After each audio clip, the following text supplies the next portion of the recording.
The cost of living in the UK is rising and it's changing people's lives.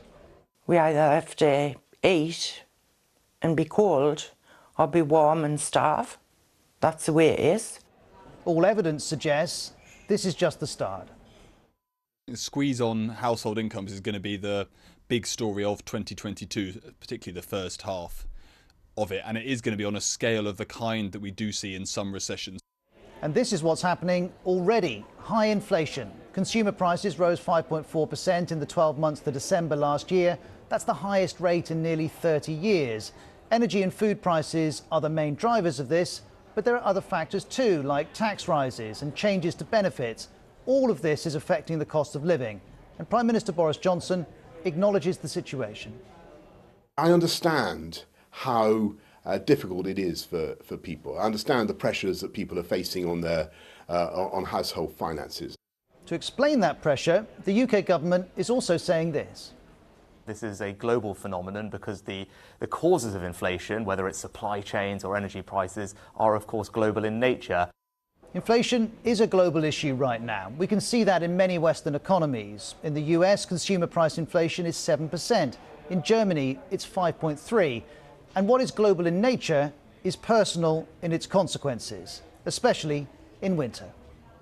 The heating is switched off and just put on occasionally when it's particularly cold.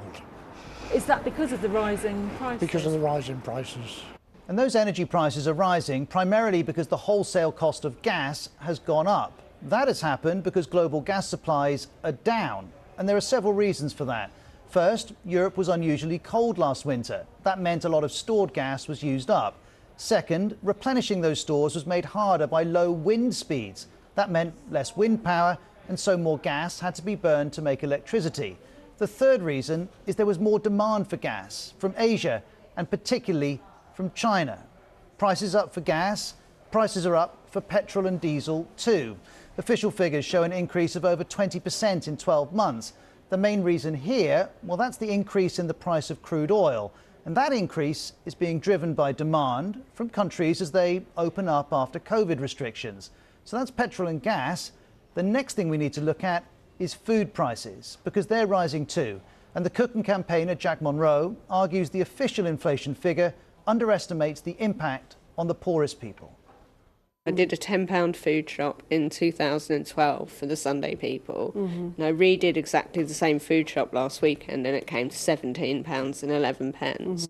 The reasons for the rise in food prices are numerous. Among them are supply chain problems and labour shortages caused by COVID and in part by Brexit. And there are other pressures on the cost of living too. Some people will pay more income tax this year, and there's the removal of the temporary increase of the universal credit benefit.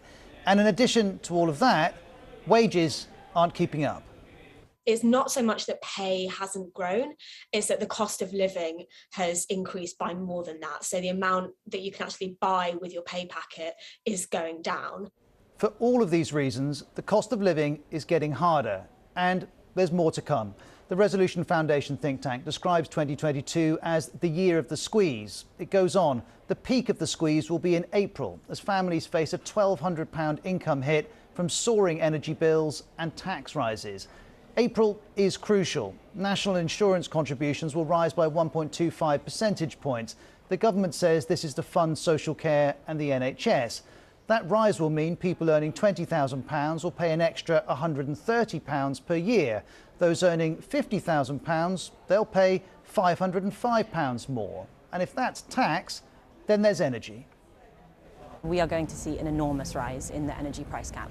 It's the biggest that there's ever been in the price cap kind of history, and it will amount to something like £60 a month for customers, and that's immediately from April. The energy price cap is a limit on some domestic gas and electricity tariffs, and that cap is expected to rise by up to 50%. And while there are calls to mitigate this, as the Financial Times notes, decisions are due soon. All potential solutions are difficult and expensive, and here are some of them. The opposition Labour Party wants to do this. I want to cut that VAT on gas and electricity bills because it will save people £100 a year on their bills.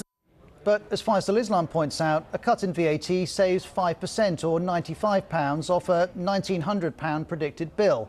This might prove a helpful addition, Faisal says, but will not fundamentally alter the picture. Another option, supported by some Conservatives, is scrapping the planned rise in national insurance.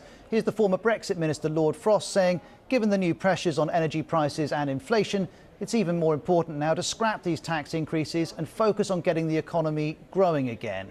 At the moment, though, the government's plan for that tax rise remains in place, and it argues it is offering people help. The national living wage is going to go up in the spring. That's going to put an extra £1,000 in millions of people's pockets. We also cut the universal credit taper rate. That's cutting taxes for those on the lowest incomes.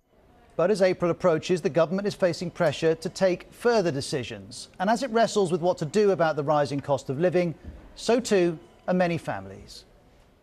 We were hoping that this year was going to be the year when we can, get back out and go on holiday and stuff. And if these price hikes are going to continue, I don't think that's going to be an option, unfortunately.